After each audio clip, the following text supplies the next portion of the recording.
Bismillahirrahmanirrahim. 3 ayat 35, posisi paling kiri di pertengahan. Saya lebih fokus kepada ibu untuk bisa menegaskan di belakang. Lihat baik-baik. Kalau Anda ingin mulai menata keluarga, semua turunannya baik, maka kata Al-Quran, pendidikannya dimulai justru sejak dalam kandungannya. Untuk anak dulu ya. Jadi orang tua kompak mentarbiyah di antara keduanya untuk menyiapkan anak terbaiknya. Perhatikan baik-baik, lihat contohnya. Hannah dengan Imran kompak bertarbiyah. Lihat kalimatnya, idh qalat imra'atu Imran, Rabbi inni nazartu laka ma fi batni muharrara fataqabbal minni. Perhatikan kalimat Qur'annya. Jika Anda ingin diberikan isyarat oleh Al-Quran, ingin mendapatkan anak yang baik, keturunan yang hebat, maka Quran memberikan isyarat. Mulailah tekad itu dan pendidikan itu ternyata bukan saat dia dilahirkan, justru dimulai sejak ia dalam kandungan.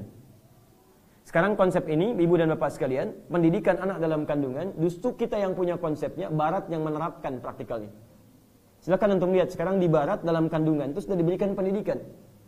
Minimal mereka berikan pendidikan musik, dengan irama-irama khusus, untuk menstimulasi ya, perkembangan otaknya, perkembangan hormonnya, dan sebagainya.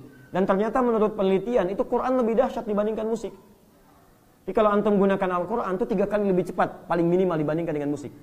Nanti saya tunjukkan besok, ya bagaimana orang-orang yang ketika diperdengarkan Quran, dan dia sudah hafal Quran, itu menurut penelitian di Eropa, itu bisa meningkat kecerdasannya 3 kali lipat dibanding orang biasa. Orang yang hafal Quran, itu bisa meningkat kecerdasannya 3 kali lipat dibanding orang biasa. Nanti saya tunjukkan beberapa bukti dalam pertemuan esok hari insya Allah. Nah, sekarang saya kembalikan dulu, pertama, Hannah itu ketika dia bisa melahirkan Maryam dengan tipikal yang soleh luar biasa, itu tidak ujug-ujug kemudian lahir soleh, tidak.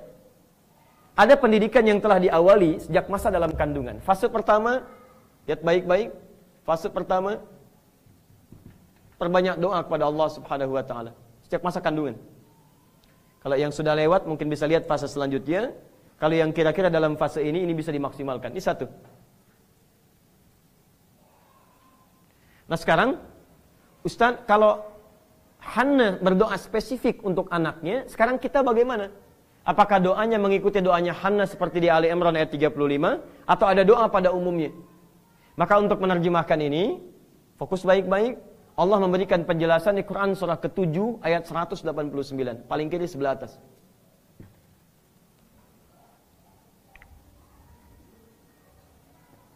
Falamma taghasyaha hamalat hamlan khafifa. Ketika suami istri mulai bergaul, istrinya mulai mengandung. Ya, famarat bi. Kemudian mulai kandungan berlangsung. Falamma athqalat da'awallaha rabbahuma. Ketika kandungan semakin berat, maka kedua orang tuanya mulai berdoa kepada Allah Subhanahu wa Ta'ala. Fokus baik-baik, yang diminta berdoa ternyata bukan hanya istrinya tapi plus dengan suaminya. Suami berdoa, istri berdoa, perbanyak permohonan kepada Allah Subhanahu wa Ta'ala. Saya pernah konsultasikan waktu anak pertama dalam kandungan, kami bertemu dengan dokter ya, perempuan yang memeriksa kandungan. Ternyata yang paling menarik, Pak, Ibu, ada keterangan kata dokter yang disampaikan kepada kami, saya dengan istri datang, Pak, sudah ada pertemuan dokter-dokter muslim, minimal kami di Asia Tenggara. Dan diberikan kesimpulan, ternyata saat bayi dalam kandungan, itu kalau kita sering doakan, sering bacakan Al-Quran, ternyata ada perkembangan positif dalam janin. Bahkan pernah ada bayi dibacakan Al-Quran, tiba-tiba gerakannya berubah seperti sujud.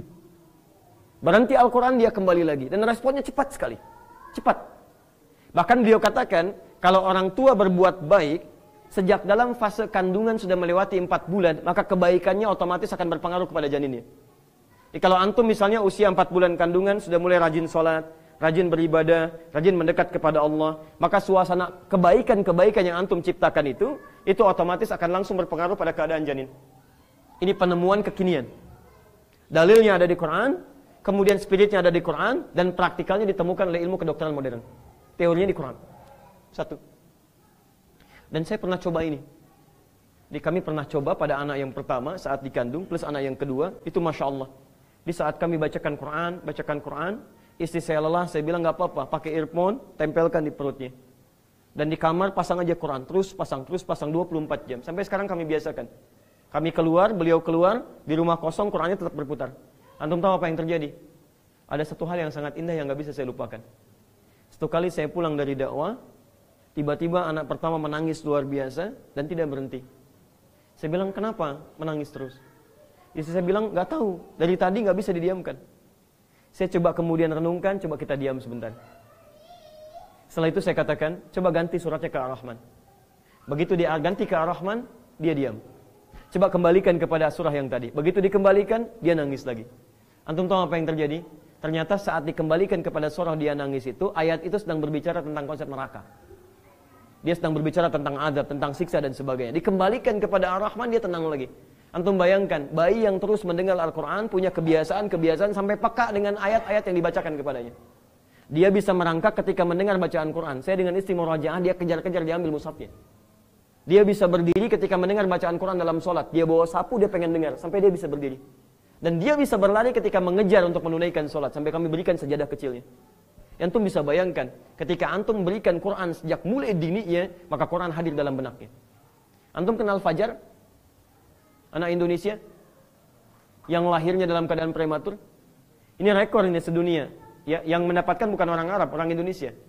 Fajar ini lahir, beratnya cuma 1,5 kilo. Dan sebagian sarafnya terganggu. Tapi Masya Allah, orang tuanya tidak putus asa.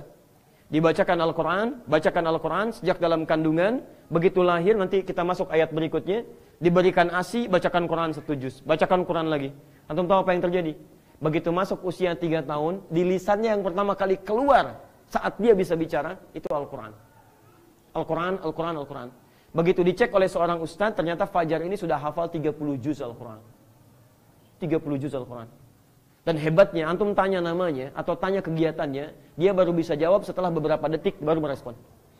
Fajar tadi mengerjakan apa? Dia diam dulu baru respon. Tapi antum tanyakan Quran, nyaris tanpa jeda. Begitu ditanya diteruskan ayatnya. Ini bagian pertamanya. Di ayatnya sudah ada, keadaannya sudah muncul, tinggal pilihan bagi kita bagaimana mengoptimalkannya. Kita lanjut fase berikutnya pelan-pelan ya. Silahkan, ada pendekatan yang bisa kita maksimalkan. Teman-teman yang belum dikaruniai misalnya, saya sudah memohon kepada Allah, sudah berikhtiar, tapi dokter katakan belum bisa misalnya. Antum jangan putus asa. Siapa antum dibandingkan dengan Nabi Zakaria? Kadang-kadang Allah belum turunkan, anugerahkan keturunan, bukan karena antum gak punya keturunan. Mungkin menurut Allah, antum harus lebih banyak memohon dulu, banyak ibadahnya dulu, banyak pahalanya dulu, banyak kebaikannya dulu. Kalau orang tua belum terbiasa berbuat baik, lantas punya anak dan belum terbiasa berbuat kebaikan, bagaimana menurunkan kebaikan kepada anaknya? Antum aja belum baik, sudah memiliki, sudah ingin punya titipan. Kalau antum saja mengurus diri belum baik dekat dengan Allah, bagaimana merawat titipan Allah? Kan semua akan ditanya. Antum belum bisa berkata baik, sudah menginginkan momongan. Begitu diberikan momongan, gak punya pendidikan kebaikan. Kadang-kadang teman-teman, segala hal yang Allah berikan kepada kita tidak harus dilihat menggunakan akal. Kadang-kadang lebih banyak kita baca dengan hati. Karena itulah Nabi Zakaria, ketika oleh Allah subhanahu wa ta'ala diberikan ujian belum memiliki keturunan, Masya Allah, tidak ada keluhan dalam lisannya. Lihat baik-baik, beliau Nabi, dekat dengan Allah. Ada ayat banyak memujinya, surganya dijamin oleh Allah. Sampai usia sepuhnya, rambut memutih, fisik letih, belum diberikan keturunan. Dan beliau tidak mengeluh. Antum bukan Nabi, Rasul juga bukan. Tidak ada ayat satupun memuji antum.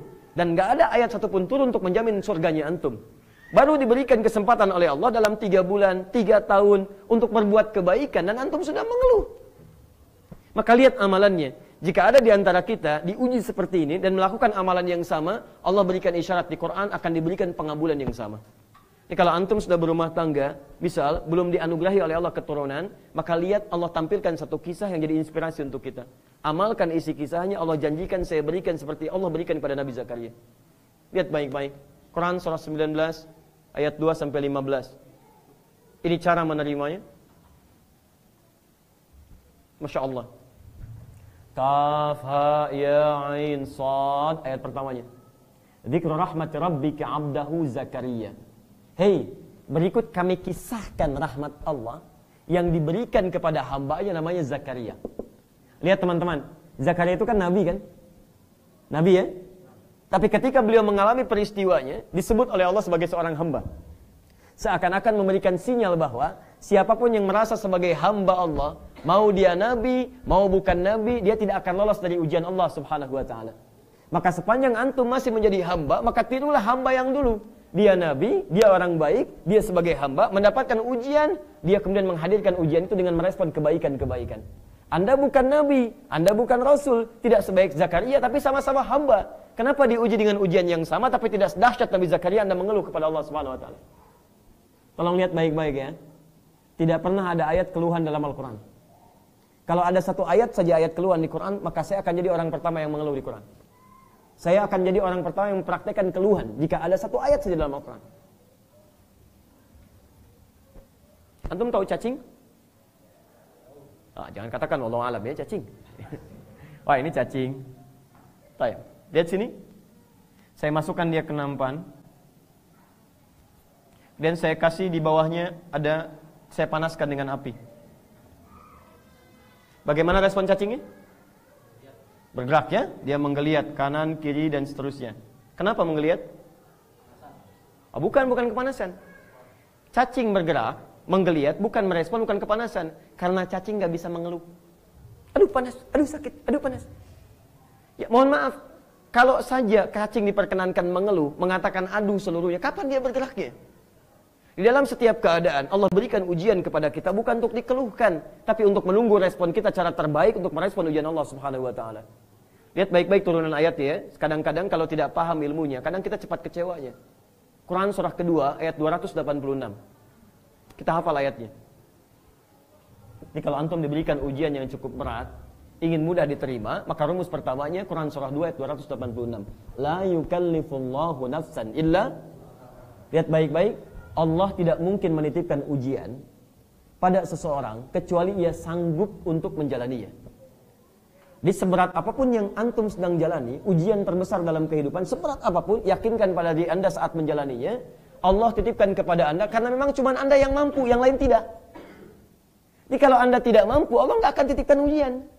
Termasuk malam ini, Anda punya masalah misalnya, Anda rasakan berat. Teman-teman, seberat apapun masalah yang Anda alami sampai malam ini, itu tandanya, sinyal dari Allah, cuman Anda yang mampu menjalaninya. Kalau Anda tidak mampu, mustahil diberikan kepada Anda. Cuman Anda yang mampu, yang lain tidak. Jadi jangan pernah keluhkan kepada Allah Subhanahu Wa Taala. Ya Allah, why me? Kata Allah, why not? Cuman kamu yang bisa, yang lain tidak. Maka dari itu, ayo ambil prinsip Nabi Zakaria, mohonkan kepada Allah. Qala rabbi anni wa hanal 'azmu minni washta'ala ra'su syaiba wa lam akum bi du'aika rabbi syaqiyya. Ya Allah, saya diuji dengan seperti ini, rambut telah memutih, fisik kemudian menjadi letih, tapi saya tidak putus asa dalam bermohon kepadamu. Nah, kemudian kalau ingin cepat dikabulkan, antum tunaikan lewat salat. Dalilnya ada di Quran surah ketiga ayat 38 sampai 39. Itu rumusnya paling kanan sebelah atas. Mungkin antum tidak, tapi keluarga antum mungkin atau kerabat pernah mengalami itu. Nabi Zakaria pernah bermohon, tapi yang paling hebat ketika dimohonkan dalam sholatnya dan dilakukan di mihrab. Itu rumusnya. Tiba-tiba seketika dikabulkan oleh Allah Subhanahu Wa Taala. Selesai? Di fase pertama dalam kandungan, isi dengan doa. Kalau kemudian belum muncul tanda-tanda kehamilan, maka mohon kepada Allah jangan putus asa. Perbanyak sholat, bikin mihrab, di mihrab berdoa kepada Allah dan lihat bagaimana hasilnya. Ini bagian yang pertama. 2, saya agak cepat. Awas, hati-hati ya. Ini bagian yang paling penting. 2, jangan pernah berikan yang haram dalam perkembangannya. Karena itu ketika seorang bayi terlahir, Allah anugerahkan karunia yang paling halal pertama dalam kehidupannya. Maka diberikanlah ASI, air susu ibunya, karena itu yang paling halal yang mungkin ia dapatkan. Awas, hati-hati ya teman-teman sekalian. Ketika Maryam dilahirkan, kemudian didoakan oleh ibundanya, dimohonkan kebaikan kepada Allah, maka Imran memaksimalkan pemberian rizki yang terbaik untuk anaknya. Bahkan Masya Allah, saya teruskan dengan cepat. Saking inginnya anaknya tumbuh dengan baik, lihat baik-baik, doanya baik, saat lahir juga baik, perangkatnya baik, perangkat yang ketiganya, ini yang paling hebat. Ketika Imran mengiringi rizki kebaikan yang halal diberikan kepada anaknya, yang paling hebat, dipilihkanlah guru terbaik yang bisa membimbingnya. Zakaria. Teruskan, berikan rizki terbaik, halal. Cari guru terbaik. Saya agak cepat sedikit ya, nanti saya berhenti di poin ini, kita diskusi dulu. Ya. Nah, sekarang lihat baik-baik ya, ini yang paling penting. Banyak orang ketika menginginkan anaknya menjadi baik, itu hanya mencukupkan kepada doa saja. Misal, dalam kandungan pandai berdoa, ya Allah jadikan anak saya kalau lahir anak yang saleh, anak yang baik. Begitu dia tumbuh, ya Allah jadikan anak saya rajin sholat, ya Allah jadikan anak saya rajin menghafal Quran. Tapi mohon maaf, ketika dia mulai tumbuh, doa antum tidak diiringi dengan ikhtiar yang sesuai. Katanya ingin anaknya rajin sholat, tapi antum tempatkan di sekolah yang tidak mengajarkan sholat. Bagaimana anak antum bisa sholat? Katanya antum ingin anaknya jadi penghafal Quran, tapi antum sekolahkan di tempat yang tidak pernah mengajarkan Quran. Ya bagaimana anak antum bisa hafal Quran? Maka dari itu ada contoh dari ayat Al-Quran ini, lihat baik-baik. Ketika Imran menginginkan dan Hannah menginginkan Maryam dekat dengan Allah, maka dicarikanlah guru yang membimbing dia dekat dengan Allah Subhanahu wa taala. Tidak ada dulu guru orang yang paling baik, yang ilmunya paling banyak, yang dekat dengan Allah kecuali Zakaria. Karena itulah ketika kisah ini ditampilkan pada kita, turunan ayatnya diturunkan. Lihat baik-baik. Antum ingin cari guru, selain pintar, cari yang dekat dengan Allah Subhanahu wa taala. Quran surah 35 ayat ke-29. Innama yakhshallaha min ibadihil ulama. Kalau antum ingin cari ulama, orang-orang pintar yang ilmunya banyak, jangan sekedar banyak ilmunya, tapi cari yang kedekatannya dengan Allah begitu dalam. Takut dia. Jadi kalau bicara yang tidak baik, dia takut pada Allah. Kalau berjalan, takut jalannya tidak disukai oleh Allah. Di akhlaknya baik, adabnya baik, plus mohon maaf, ilmunya juga luas. Antum titipkan anak antum pada orang pintar, tapi adabnya bermasalah. Maka mohon maaf, perilaku anak akan lahir anak yang tidak diharapkan oleh antum. Jadi kalau anda ingin mendapatkan anak yang baik, keluarga yang baik, satu, fase kandungan dan maksimalkan, lahir berikan rezeki yang halal, carikan guru yang terbaik, yang terakhir, fokus baik-baik, saya berhenti di sini. Yang terakhir, carikan tempat terbaik untuk dia mendapatkan bimbingan dalam pertumbuhannya. Seperti Imran memberikan mihrab untuk Maryam. Maka antum carikan sekolah terbaik dalam masa pertumbuhannya. Kita terjemahkan dengan sekolah, misal, yang mendekatkan dia dengan Allah Subhanahu wa taala. Kalau sudah seperti ini, saya tutup dulu.